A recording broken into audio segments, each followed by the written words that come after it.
नाम डॉक्टर मोहम्मद ज़ैद ख़ान। आज का हमारा टॉपिक है GERD, gastro oesophageal reflux disease. इसमें पेशेंट कंप्लेन करते हैं ज़्यादातर, डॉक्टर साहब मेरे सीने में बहुत ज़्यादा जलन हो रही है, मेरे मुंह के अंदर खट्टा खट्टा पानी आ रहा है। इसको एसोफेजियल रिफ्लक्स डिजीज़ कहते हैं। इसके बारे में मैं डिटेल में आपको जानकारी दूंगा। चलिए शुरू करते हैं आज का हमारा टॉपिक GERD। पहले हम ये जान लेते हैं GERD किसको कहते हैं। GERD एक डाइजेशन से रिलेटेड प्रॉब्लम है जिसमें एसिड का फॉर्मेशन जो स्टमक के अंदर होता है, जो एसिड बनता है खाने को डाइजेशन के लिए, खाने को पचाने के लिए, ये एसिड जा करके इस एसोफेगस में यानी खाने की जो नली होती, फूड पाइप होती है, उसमें किसी वजह से ये रिफ्लेक्ट होने लगता है, ऊपर की साइड में जाने लगता है, जिसकी वजह से फूड पाइप में उसकी जो लाइनिंग्स होती हैं उसमें इरिटेशन का कॉज बनता है और उससे सिम्टम्स ज़ाहिर होते हैं। और उसी की वजह से लोग बोलते हैं कि मेरे सीने में जलन पड़ रही है, मुझे बहुत ज़्यादा एसिड बन रहा है, मेरे मुंह में खट्टा खट्टा पानी आ रहा है। आइए हम बात कर लेते हैं इनके कॉजेज़ के बारे में।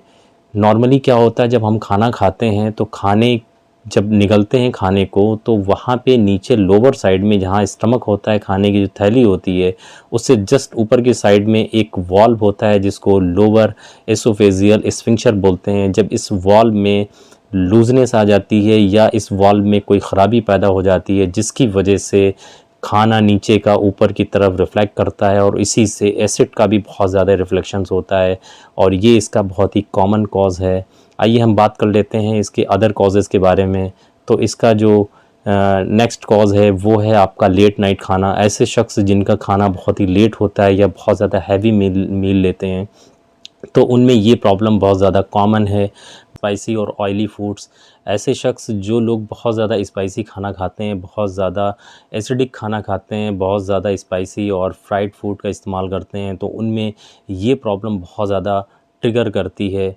बाकी टी और कॉफ़ी का जो लोग बहुत ज़्यादा इस्तेमाल करते हैं तो उनमें ये प्रॉब्लम बहुत ज़्यादा कॉमन होती है। स्मोकिंग और अल्कोहल का इस्तेमाल करने से भी ये परेशानी बहुत ज़्यादा बढ़ती है।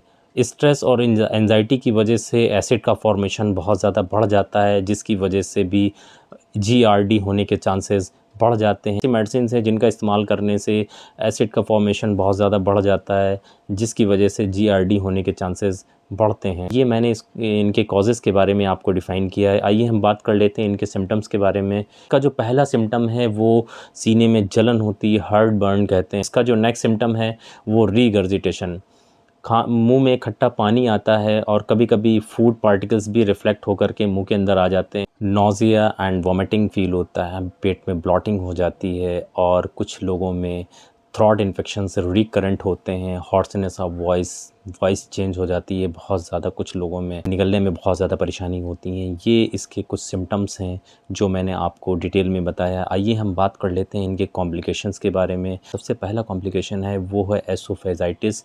जो एसोफेगस यानी फूड पाइप है उसके अंदर स्वेलिंग आ जाती है जिसकी वजह से निगलने में बहुत ज़्यादा प्रॉब्लम होगी। हम बात करते हैं इसके इन्वेस्टिगेशन के बारे में। इसका एक सिंपल टेस्ट है एंडोस्कोपी। एंडोस्कोपी में बहुत इजीली इसको डायग्नोस कर लिया जाता है, बहुत ही सिंपल टेस्ट है और इसमें इस बीमारी का पता आसानी के साथ लगाया जा सकता है। बाकी इसके जो कॉजेज़ हैं उनके ऊपर ध्यान देने की ज़रूरत है कि किस वजह से ये प्रॉब्लम हो रही है। आपके जो डॉक्टर हैं वो आपसे आपकी हिस्ट्री लेते हैं और हिस्ट्री के अकॉर्डिंग ही आपके डायग्नोस बनाते हैं कि आपको किस वजह से ये प्रॉब्लम हो रही है।